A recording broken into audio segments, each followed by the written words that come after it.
continuar dentro de lo cotidiano aquí en Otro Día en el Paraíso.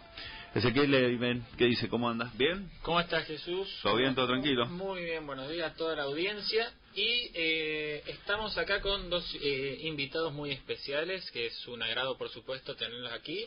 Estamos con Julián Schwindlerman, escritor, autor de 3 libros: Roma y Jerusalén, Tierras por Paz, Tierras por Guerra, y El Triángulo de la Infamia, que está acá de visita en nuestra provincia, junto con el presidente de la Sociedad Israelita, Leonardo Siere. Leonardo, contanos el marco de la visita de Julián en este seminario, con un título muy llamativo, ¿no?, que es Ciudadanía, Arte y Derecho. Sí, buen día a toda la audiencia. Estamos muy felices de contar en la provincia de San Juan con la visita del doctor Julián Schwindlerman, con un programa muy ambicioso de actividades. En primer lugar, el día de ayer hubo una muy participativa, muy interesante, dinámica actividad en el marco del Seminario de Ciudadanía, Arte y Derecho que organiza la Universidad Católica de Cuyo junto con la Biblioteca Franklin, el Museo de Bellas Artes y la Sociedad Israelita de San Juan, donde el doctor Schwindlerman abordó el eje de Wagner y el nazismo, un enfoque sobre la situación propia hacia el siglo XIX y la actividad del compositor, cómo fue tomada la figura de Wagner durante la época del nazismo y la situación hoy por hoy en el Estado de Israel, lo que dio lugar a una exposición magistral y a un amplio debate en un marco muy especial porque fue en el mismo Teatro del Bicentenario. Y seguimos las actividades el día de hoy, donde el doctor Schwindlerman va a dar una clase para los alumnos de 4º año de la Universidad Católica de Cuyo, la Facultad de Derecho, y luego va a presentar en la Biblioteca Franklin su libro Roma y Jerusalén, 2000 años de historia, que es un libro muy, yo he tenido el privilegio de leerlo, muy claro, muy didáctico, muy ameno, donde te va llevando en forma cronológica sobre la dinámica propia a la situación histórica, cultural y social durante miles de años. Y va a seguir también mañana con un conjunto de actividades. Realmente en San Juan estamos muy felices de contar con la presencia de una persona con esa capacidad de análisis y de enfoque como el doctor Schwindlerman. Así que es una oportunidad muy interesante para todos los sanjuaninos de escuchar a una persona que se destaca como analista político, como conferencista, como escritor, y realmente es un placer tenerlo en San Juan. Bien. Julián, para arrancar, ¿no?, con el tema que abordaste ayer, haces una aproximación histórica sobre la figura de este famosísimo compositor de música clásica, Richard Wagner, ¿no?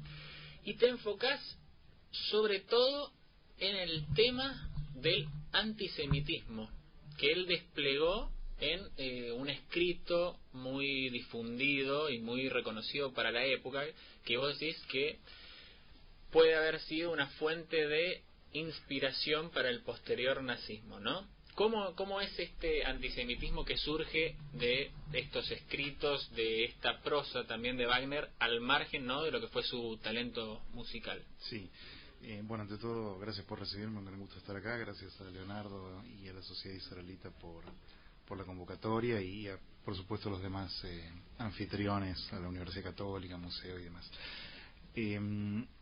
Efectivamente, Wagner, como yo decía ayer, hay que distinguir entre lo que es el genio musical y sus espectaculares y vastísimas óperas y demás que él llamó dramas musicales, de lo que fue su ideología y su personalidad deplorable. Wagner ha legado alrededor de 10.000 cartas que él ha escrito en correspondencia con otras personas, ha dictado una biografía de como 1.000 páginas, ha escrito muchísimos libros, además de todo la cuestión musical, ¿no? Y entre ellos escribió un par de libros dedicados a los judíos. Uno es el judaísmo en la música, que es el que yo pude alcanzar a mencionar ayer, y hay otro que se llama Conócete a ti mismo, donde también dispara contra los judíos ya en las finales de su vida, porque eso fue en 1881 y él muere 2 años después. En el judaísmo en la música, que ya el título anuncia a las claras de que va a hablar él niega a los judíos toda capacidad artística, toda capacidad de contribuir al arte y de poder hacer un aporte o una realización artística de ningún tipo, y lo atribuye a la raza judía. Él dice que por cómo son, porque son feos, porque tienen mala voz, porque no incorporan los timbres y la cultura que los rodea, es que nunca van a poder integrarse ni aportar nada artísticamente. Bien, lo que vos resaltás también es que es una crítica no solamente cultural, ¿no? Que vos decías que, por ejemplo, él criticaba los cantos sinagogales. Sí. No solamente es ese aspecto cultural, sino un aspecto que puede ser tomado como un puntapié en las teorías racistas, ¿no? Que los judíos estaban biológicas, físicamente incapacitados de aportarle buena cultura al entorno alemán en el cual estaban desenvolviéndose. Sí, yo estoy convencido que sí, porque hay muchas declaraciones de Hitler en particular que queda muy seducido por las óperas wagnerianas, donde por supuesto que está el elemento que, como ayer señalaba el director del teatro, de la cuestión del mito germano y toda esa cuestión de revivir a la Alemania, que está bien, que pudo haber influido, pero si fuera solo eso, yo no estoy seguro que Hitler hubiera quedado tan impregnado de wagnerismo como quedó. Y creo que él vio al hombre en su totalidad, es decir, a su arte, pero a la persona de Wagner, que era un arengador antisemita. Y esto lo separa de manera muy fundamental de otros antisemitas de la época, Tchaikovsky, Chopin y otros varios músicos prominentes que albergaban sentimientos prejuiciosos hacia los judíos, pero que no llegaron nunca al punto de Wagner de escribir un tratado para incitar contra los judíos al pueblo alemán. Este es el tema. Él fue un propagador de ideología judeofóbica. Y aparte lo hizo en una época donde todas las teorías de raza estaban emergiendo y llegando a una gran cúspide, y él hace, te diría, no solo una contribución, sino casi un liderazgo en este sentido, donde sin ser un científico después le deja el legado a otros que sí van ahondando más profundamente en el asunto. Y el hecho es que su influencia, incluso en su propia descendencia y en él tuvo un yerno que se llamó Houston Stuart Chamberlain, que publicó un libro que se llamó Los cimientos del siglo XIX, que llegó a vender 1 millón de ejemplares, una cosa absolutamente abismal para la época, y que era un libro hiperracista y antijudío. No es casualidad que después el clan Wagner quedó muy vinculado al nazismo también. Es decir, acá Wagner fue una figura que realmente irradió mucho racismo. Y yo creo, sí, que la figura de Hitler, que quedó cautivada por las óperas wagnerianas, cautivado por los escritos wagnerianos, bueno, termina influida. No digo que Wagner haya creado el nazismo ni remotamente, por supuesto que no. Pero lo que digo es que había en sus trabajos una semilla que germinó, y germinó para el lado equivocado. La idea es, no sos bueno ni malo por tu condición de ser humano, sino porque sos judío para él, ¿no? Bueno, sí. Terminó siendo...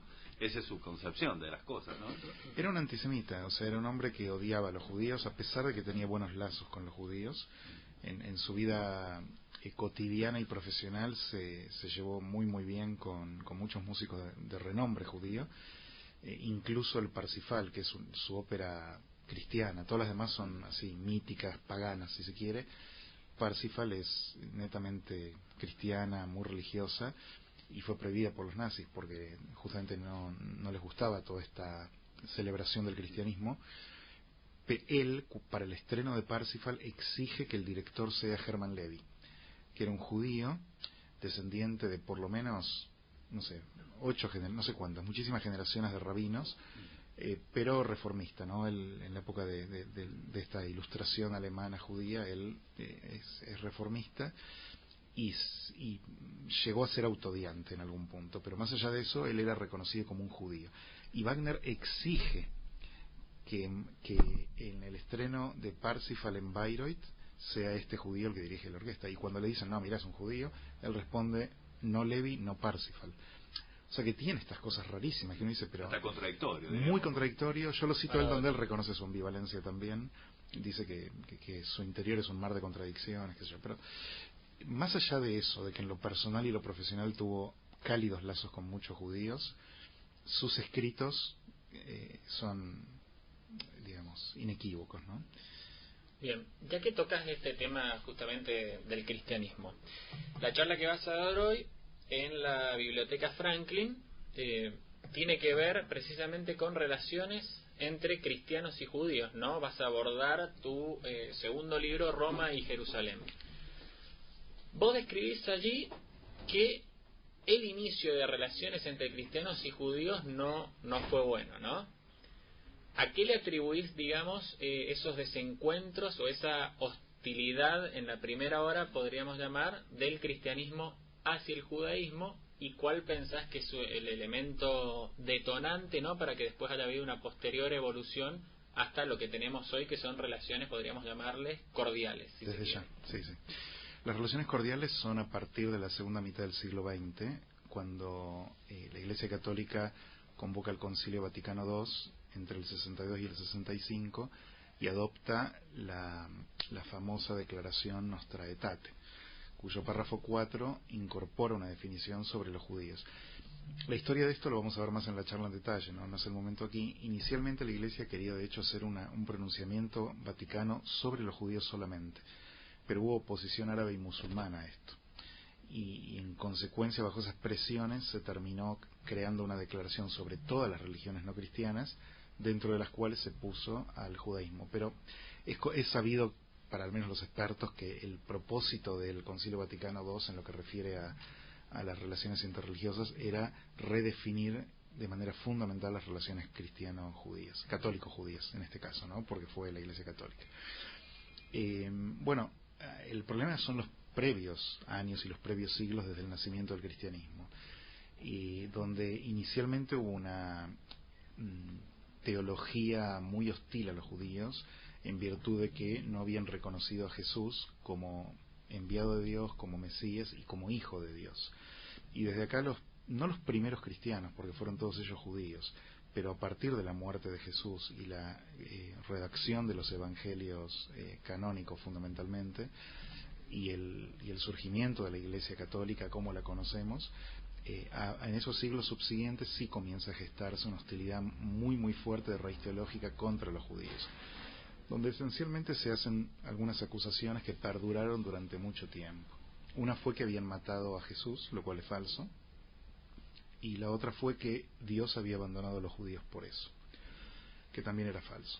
También dijeron que estaban condenados al exilio, a ser un pueblo testigo, que este mito del judío errante nace de acá, la idea de que el judío iba a estar siempre perseguido, siempre exiliado y demás.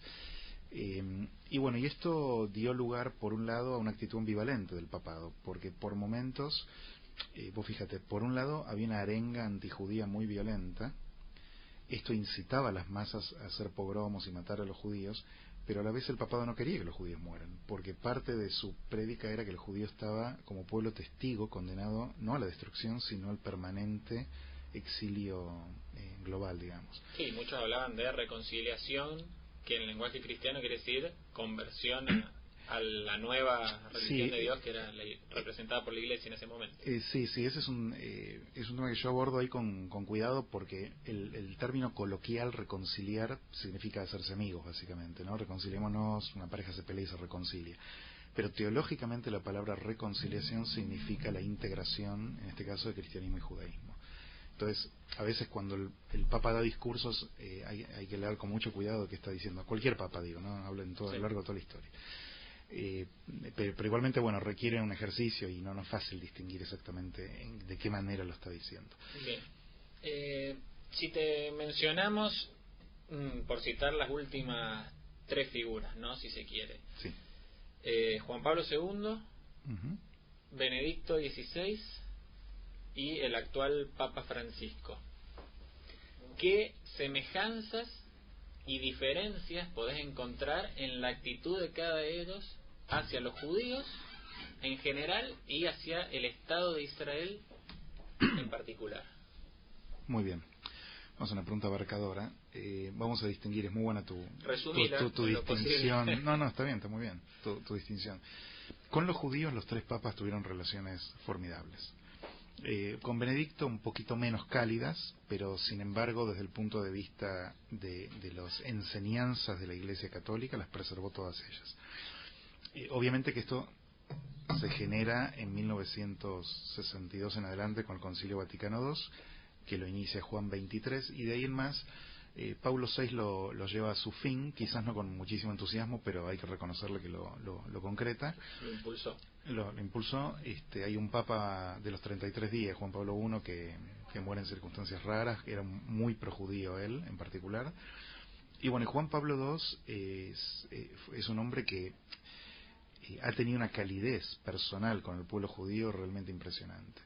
Es un papa que se le atribuye una anécdota que habla mucho de él, que es que una familia judía le encargó a una familia cristiana en la época del Holocausto en Polonia cuidar a su niño. Durante la guerra ellos mueren, y el pedido que le habían hecho a este cura era que lo eduquen como judío al niño. Entonces esta familia se acerca al cura local y le cuenta la historia. Le dice: mira, nos dieron al niño que es judío, nos pidieron que lo eduquemos como judío, pero nosotros somos católicos, entonces lo que queremos es convertirlo y qué sé yo. Y el cura del lugar les dice: no, si la voluntad de los padres fue judío, tiene que permanecer judío. Y este era el que después sería Juan Pablo II, ¿no? Entonces esto te da una idea del nivel de compromiso y de bondad hacia los judíos de Juan Pablo. Después viene Benedicto, que es un hombre que es más de línea conservadora, mucho más que Juan Pablo II. Okay. Bueno, no quiero ser demasiado preciso, pero digamos que es más conservador. Él preserva todas las enseñanzas de la Iglesia del Concilio Vaticano II, e incluso escribe un libro sobre Jesús de Nazaret donde reafirma el postulado de la acotación de esa acusación terrible contra los judíos de que mataron a Jesús, ¿no? Porque el Concilio Vaticano II, lo que dice en Nostra Aetate, no es exactamente una exoneración, pero sí dice que hubo algunos judíos que reclamaron la muerte de Jesús, pero que fue un error culparlos a todos y para siempre, ¿no? Básicamente, reconociendo implícitamente fueron los romanos quienes lo mataron. Ahora, sí, eso es algo que el propio Benedicto receta en su libro. Exactamente. Porque dice que los judíos no deben ser colectivamente culpados como pueblo de... Tal cual, eso es lo que él dice, de manera que Benedicto también lo preserva. Y Francisco es muy amigo de los judíos, tiene lazos personales muy cálidos con rabinos y con miembros de la comunidad judía, de manera que en lo que se refiere al plano de la relación interreligiosa cristiano-judía, en estos tres papas yo veo un continuo que honra las enseñanzas del Vaticano II y que mantiene un ímpetu en preservar la nueva era de vínculos. Con Israel la historia es diferente, porque ahí ya no es tanto la relación de la Iglesia Católica con los judíos, una cuestión netamente religiosa, sino del Vaticano, de la Santa Sede, con el Estado de Israel, que ya son las relaciones internacionales, ya es una cuestión de diplomacia y de política. Y acá entran a jugar intereses internacionales del Vaticano, así como los intereses de Israel, y no siempre están hermanados. Ahora, Juan Pablo II fue quien entabla relaciones diplomáticas con Israel, o sea que en esto es muy revolucionario, porque el Vaticano le tomó 45 años poder reconocer Israel y finalmente hacer lazos diplomáticos. Fue uno de los últimos países occidentales, básicamente, en hacerlo. Sí, de hecho en sus discursos le seguían diciendo Tierra Santa y no explícitamente Israel, como... Tal cual. Había una resistencia a admitir la existencia soberana de Israel allí. Pero bueno, él entabla las relaciones diplomáticas, es el primer papa en oficialmente visitar Israel en esta era. Pablo VI lo había hecho, pero de manera peregrinaje espiritual. Y Juan Pablo II va al Muro de los Lamentos, va al Yad Vashem, es decir, pone lanza de alguna manera lo que otros papas van a seguir haciendo futuro. Todos los papas posteriores, Benedicto y Francisco, hacen lo mismo. El Yad Vashem, el Muro de los Lamentos, la visita oficial. Es decir, que él crea ya el precedente papal, que es muy importante en la tradición vaticana. Bueno, Benedicto también visita, lo hace también Francisco, es decir, ya después hay una continuidad de esto. Lo que sucede es que la diplomacia tradicional de la Santa Sede es pro-Palestina. Siempre lo fue. Fue inicialmente muy hostil al sionismo, porque en buena medida conectaba con un desafío teológico, ¿no? O sea, que los judíos que estaban condenados a la dispersión y al abandono divino retornen a la tierra prometida es un desafío teológico más allá de político. Y había un desafío político muy concreto además porque al Vaticano le preocupaba preservar la integridad de los lugares santos cristianos, ¿no? Ahí la historia de Jesús, la historia del cristianismo nace ahí mismo, está el Santo Sepulcro y demás, de manera que le preocupaba mucho qué pasaría si los judíos se hacen cargo de eso, porque los otomanos, que es un imperio musulmán que había gobernado por 600 años, más o menos lo había preservado, o sea, había mantenido intactas esos lugares. Entonces, bueno, estaban estas preocupaciones también, sumado a las presiones de las comunidades cristianas en los países árabes, que veían con inquietud que el Vaticano se alíe o por lo menos fuese benévolo con Israel y que el estatus de estas comunidades sufrieran represalias en el Medio Oriente. Entonces acá entran a jugar otros factores, ¿no? Más allá de la... Bien. Y bueno, justamente Leo, te quería preguntar ahora conectado a esto, ¿no? Porque vos, como presidente acá de la Sociedad Israelita Sanjuanina, mantenés un montón de contacto con representantes de instituciones del cristianismo o el catolicismo, ¿no? Que se inscriben en esta nueva visión moderna de relaciones cordiales, de buenos tratos y de buena diplomacia, ¿no? Entre las distintas comunidades. Sí, acá en la provincia de San Juan tenemos el privilegio de una acción continua y constante entre las distintas entidades de órbita religiosa de la provincia de San Juan. La Sociedad Israelita de San Juan tiene la particularidad que, aparte de ostentar la representación política de la comunidad judía de San Juan, hacia los aspectos de culto y religiosidad de la comunidad judía que reside en nuestra provincia. En ese sentido hay una acción constante y continua de acciones, de iniciativas, con no solamente la Iglesia Católica, sino con todas las demás religiones que trabajan activamente en la provincia de San Juan, mayormente cristianas, pero no todas católicas. Inclusive anoche tuvimos la posibilidad de estar con Julián, donde se hacía una recepción en el Centro Cívico Provincial, un vino de honor que hacía el gobernador de la provincia de San Juan, despidiendo al arzobispo de San Juan de Cuyo, donde Monseñor Alfonso Delgado Evers va a dejar espacio a Monseñor Lozano. Y en ese marco de encuentro pudimos ratificar y seguir comprometiéndonos todas las entidades en una acción que es irrenunciable de una iniciativa en lo que tiene que ver con una construcción de una sociedad fraterna, que es obligación de todos, no solamente de aquella persona que está orientada en el sentir religioso, sino toda persona, independientemente de la fe que profese, o aún aunque no sea una persona activamente en lo religioso, no puede desentenderse de la obligación que le cabe como ciudadano, como partícipe de la sociedad, en hacer una sociedad que sea solidaria y que sea justa, donde todos podemos poner nuestro granito de arena en esa construcción. Y eso es una labor que la sociedad israelita aspira a continuar codo a codo con las demás entidades, y las iniciativas que se fortalecen con la presencia de Julián en la provincia, en lo que tiene que ver en lo cultural, en lo académico, nos da unas mayores herramientas de interacción, por lo cual es muy valioso contar con visitas como la que tenemos hoy de Julián. Sí, es tan valioso como significativo con lo que estamos hablando, ¿no? Que es un seminario organizado en conjunto por una universidad católica y una sociedad israelita. Vos sabés, ¿no?, que le comentábamos a Julián el conjunto de iniciativas que tenemos con la Universidad Católica, y ayer le estaba refiriendo que luego de que hicimos un convenio marco de acción entre la Sociedad Israelita y la Universidad Católica, donde el arzobispo de San Juan siempre es el gran canciller de la universidad, la primera iniciativa que se plasmó fue una cátedra abierta sobre el Holocausto y sus diversos enfoques, y el mismo arzobispo de San Juan de Cuyo dio una clase abierta al público explicando desde su óptica no solamente lo académico de la tragedia del antisemitismo y el Holocausto, sino la obligación de todos en trabajar para que eso nunca se repita. Y seguimos trabajando activamente. Hoy a las 4 de la tarde va a estar Julián reunido ante los alumnos de cuarto año de la Facultad de Derecho para hacer un análisis político de situación de nuestro país, el mundo, Medio Oriente y los desafíos que tenemos todos como ciudadanos.